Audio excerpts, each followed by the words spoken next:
The clouds gathered in Moscow ahead of the call, but the storm never came.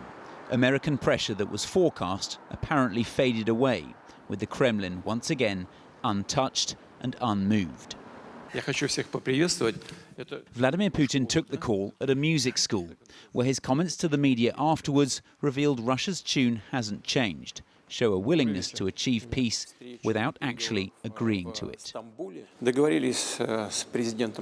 We have agreed with the President of the United States that Russia will propose and is ready to work with the Ukrainian side on a memorandum on a possible future peace accord, defining a number of positions such as, for example, the principles of settlement, the timing of a possible peace agreement. But still not the ceasefire Donald Trump demands. He's threatened sanctions on Russia and said he'd walk away from peace talks if there's no progress. But still no sign of either.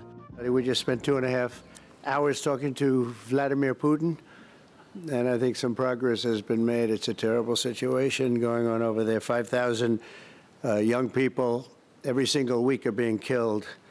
So hopefully we did something. We also spoke to the heads of most of the European nations, and we're trying to get that whole thing wrapped up. What a shame that it ever started in the first place.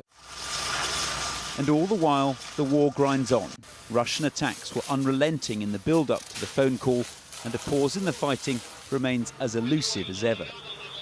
It's 2 months since Donald Trump first called for a 30-day truce, and since then, very little has actually changed.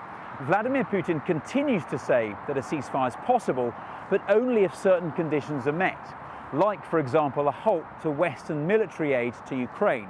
In short, it's still very much peace on Russia's terms and time frame. It seems the only thing Vladimir Putin did give Donald Trump in their conversation was warm words. The Kremlin said he congratulated the US president on the birth of his grandson, and apparently that's still enough.